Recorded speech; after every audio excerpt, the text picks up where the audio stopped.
Hi, and welcome to episode 3 of This Is Actually Pretty Cool, the web series where I am researching and cooking my way through the 1998 cookbook / memoir, In the Kitchen with Elinor Donahue. Today we're going to be discussing page 24 of the book, and I'm also adding some information from some other sources.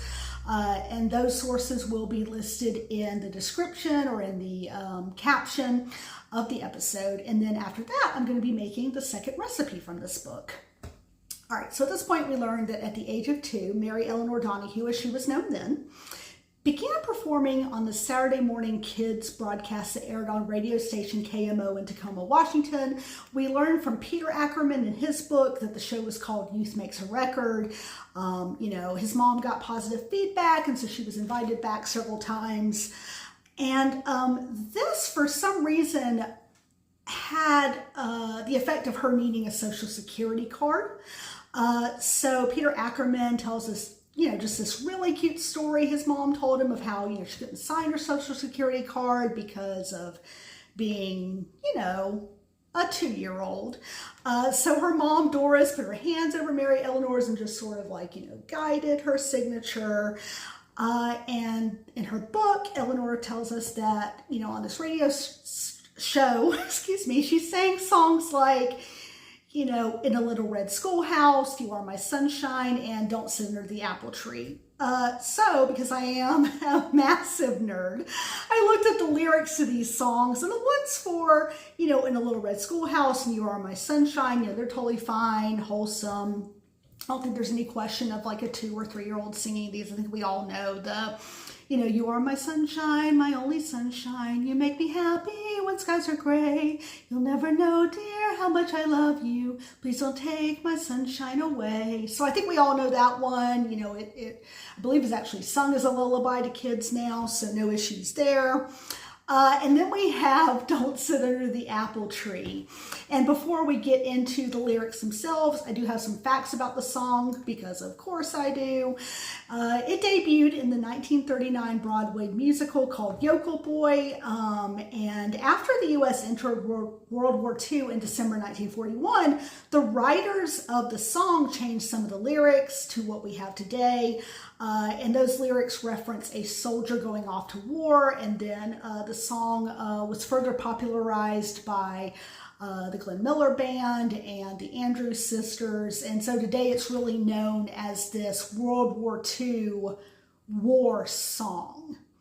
Now, based on the timeline she gives us, Elinor Donahue would have been 2 or 3 when she was singing this, so sometime in 1939 or 1940.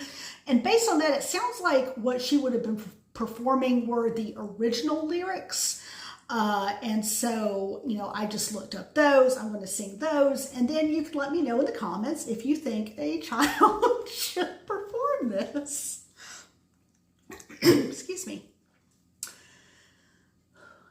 I wrote my mother, I wrote my father, and now I'm writing you too. I'm sure of mother, I'm sure of father, now I wanna be sure of you. Don't sit under the apple tree with anyone else but me, anyone else but me, anyone else but me. No, no, no, just remember that I've been true to nobody else but you, so just be true to me. Don't go walking down Lover's Lane with anyone else but me, anyone else but me, anyone else but me. No, no, no, don't start showing off all your charms in somebody else's arms. You must be true to me. I'm so afraid that the plans we made underneath those moonlit skies will fade away, and you're bound to stray if the stars get in your eyes. So don't sit under the apple tree with anyone else but me. You're my L-O-V-E. Don't sit under the apple tree with anyone else but me, anyone else but me, anyone else but me. No, no, no, just remember that I've been true to nobody else but you, so just be true to me. Don't go walking down Lover's Lane with anyone else but me, Anyone else but me? Anyone else but me? No, no, no, don't start showing off all your charms in somebody else's arms. You must be true to me. I'm so afraid that the plans we made underneath those moonlit skies will fade away and you're bound to stray if the stars get in your eyes. So don't sit under the apple tree with anyone else but me. Anyone else but me. And so the song for wartime, the lyrics were changed to don't sit under the apple tree with anyone else but me, anyone else but me, anyone else but me. No, no, no, don't sit under the apple tree with anyone else but me till I come marching home. So that was the wartime change, but it really didn't change much else. And I think it's the references to Lover's Lane that are giving me the ick. Like, I think I'm okay with every other part of the song, but it's the Lover's Lane reference. And I looked up the Lover's Lane definition. Was first used, the term was first used in like the 1890s. And it's always meant a place where couples go to be secluded and alone and have privacy. So yeah, I think that's what was kind of just throwing me off about maybe someone who's this many or this many singing that song. But again, let me know in the comments. Maybe I'm just really super sensitive. And I will say that it's not like, you know, it's not like the Kids Bop version of Genie by Christina Aguilera or something. So it's definitely not the most inappropriate song maybe that a kid could be singing. But maybe it's not the most appropriate one either. It's certainly not You Are My Sunshine, My Only Sunshine. So anyway, Peter Ackerman tells us that his mom still has the records with some of her performances on this show, which is actually pretty cool. All right, so this is where we are. We have little Mary Elinor Donahue singing her heart out on the radio, which I'm sure it was adorable. If you've ever seen a kid perform any song or dance ever, they are just the absolute cutest. And she tells us that her little treat before heading home was a meal at a diner. She you know, had her little usual, which is, again, super cute for a 2 or 3 year old. And her usual included creamed spinach. And she says, oh, it was so good, which I don't think I've ever heard a 3-year-old say creamed anything was good. But we are not actually making creamed spinach today. Instead, we will be making its bougie cousin, Spinach Parmesan. So let's get to it.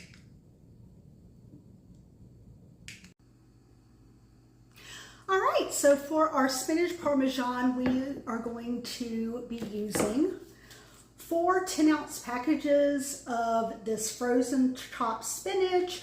I just used you know, the cheapest brand I could find at Ingles, but there are different brands of this. A cup of grated Parmesan cheese. Now, in the recipe, Miss Donahue asks us very, very politely, she really does, to use Reggiano. It literally just says in parentheses, Reggiano, please. And I thought, like, oh, is that like a name brand? And it is not. So for a cheese to be, you know, named Parmigiano Reggiano, which I'm sure I butchered that, but for it to legally be able to be called that, it has to come from certain regions in Italy. It can only contain certain ingredients, and it has to be aged at least a year, and it can be aged 1 to 3 years, but it does have to be at least a year of being aged, certain regions in Italy, and it can only contain certain ingredients. Parmesan cheese, just regular, can't say Reggiano in it, just regular Parmesan cheese. It, you know, it has a lower aging time, 10 months is what I saw online. And it, you know, can come from any region, and it's not really regulated in terms of the ingredients. I really did want to use a Reggiano until I got to Ingles, and it was like $10 for like this. I didn't use it, but just know that, you know, Miss Donahue did politely ask us to use Reggiano, and if you want to do that, totally feel free. We also have half a cup of chopped onion. We have a third of a cup of whipping cream, and then half a teaspoon of salt, half a teaspoon of pepper, half a teaspoon of ground nutmeg, and then just some extra Parmesan. So we're going to preheat our oven to 350 degrees. She says, literally, these are the words, butter a pretty 8-inch square baking dish. I didn't have a square one, so I did this purple one, and you can see where I've used some, I can't believe it's not butter, to butter it. So then you're going to cook the spinach according to the package instructions, so just whatever is on the package, just go ahead and cook it like that, keeping in mind that you're going to be cooking 4 packages, so just being aware of, you know, whatever measurements of water or whatever it is you need to use for 4 packages rather than just 1. All right, so while our frozen spinach is cooking, I'm gonna go ahead and just mix up the rest of the ingredients in just a medium bowl. So if you will recall, we have our cheese, our Parmesan cheese. It is not Reggiano. We have our onion and our cream. Going to do our cream here. Our butter. So that. And then I have this really cute, see, little half teaspoon, this little kitty thing that a friend got me several years ago. Thank you, Jenna. So we are going to do a half teaspoon of salt. Teaspoon of salt. And then a half teaspoon of pepper. Probably adding more pepper than needed since I'm putting that doing it over the bowl. And then nutmeg, which is not a spice I use a lot. So let's do that. Okay. So then, ooh, nutmeg smells really good. So then I am just going to use a large metal spoon, and go ahead and combine that. So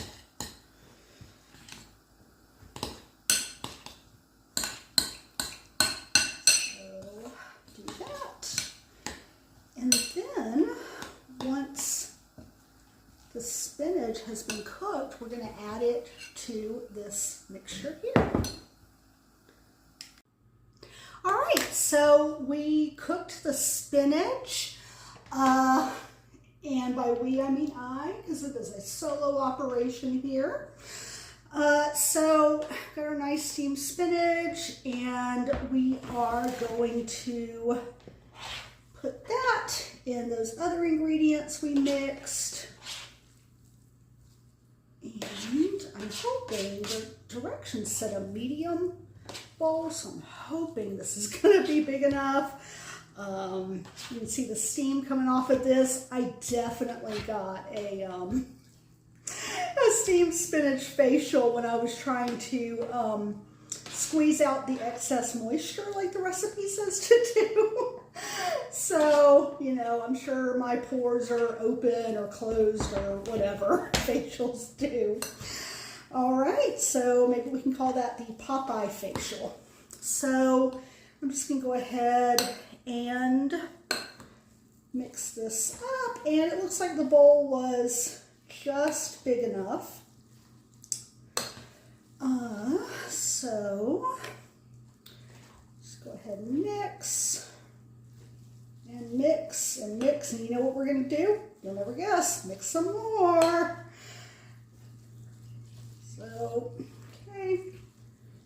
We're just mixing. There's definitely more spinach than of the other ingredients. So this is very spinach heavy. And this book doesn't have pictures of the recipes again. It has pictures from Elinor Donahue's life, so, which is really cool, and that's definitely one of the reasons I like the book.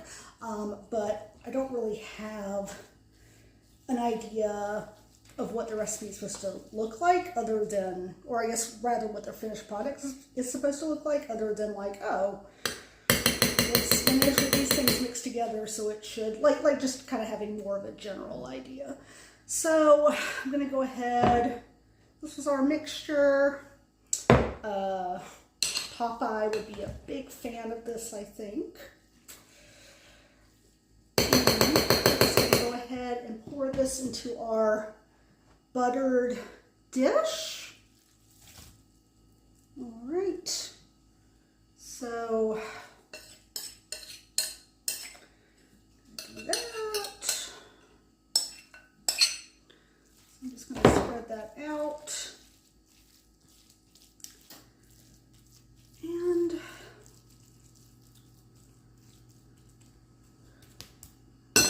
all right, so this is what it looks like in the dish.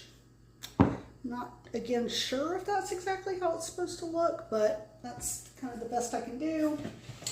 And then you, according to the recipe, you take the extra Parmesan and you go ahead and you just top that to taste.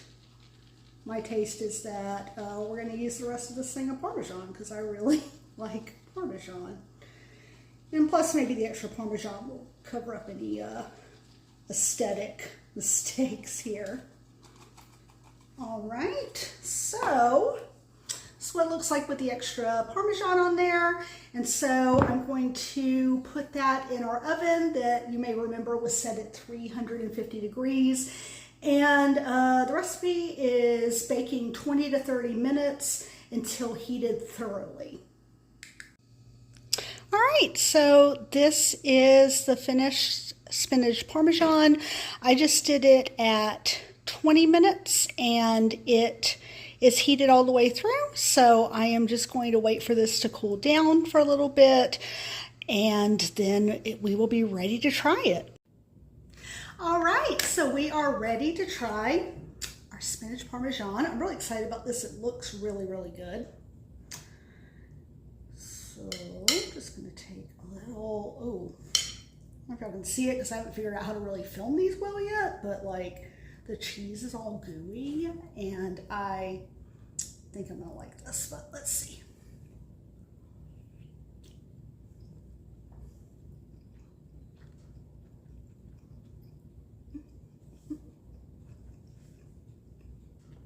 Yeah, so this is definitely another winner. So if you may remember from our second episode, the rating system I have in place, you know, would I make this for myself again? Would I make this for someone else? And again, this is just subjective based on what I like in terms of food and taste and flavor. So would I make this for myself again? Yes.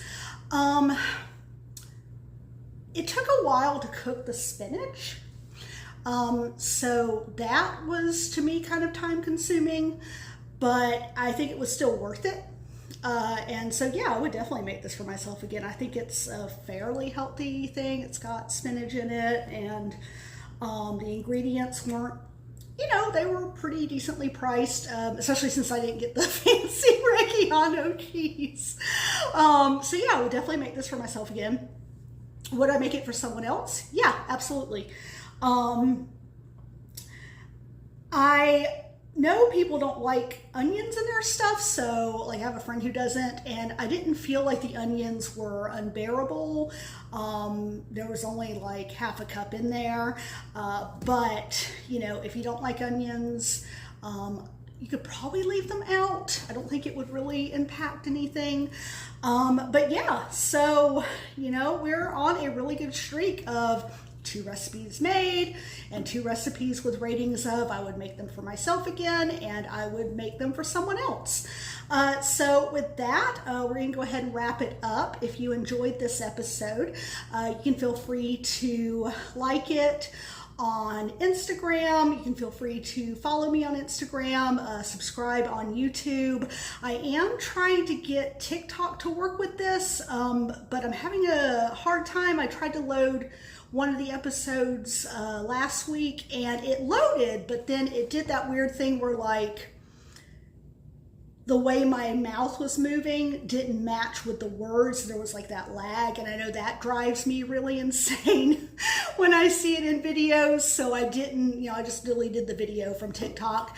But I'll work to see if I can maybe just do like clips or something, you know, even if that's just driving to the YouTube channel. And if you are watching this either the evening it comes out or if you're watching it tomorrow, today is July 3rd. And so if you're in the US, which I'm sure you are, I don't think this has moved past the United States audience, then you know tomorrow is Independence Day for us, the 4th of July. Hope everyone has a happy Independence Day. If you have the time off work, really enjoy that. I know I do. And in terms of fireworks, why don't we all go ahead and just set a goal, right? That we are going to end the 4th of July with the same number of fingers, toes, appendages, beating hearts, and pints of blood with which we started the 4th of July. Does that sound good to everyone? Okay, awesome. Well, I am going to go eat my dinner now, and I will see y'all next episode. Bye.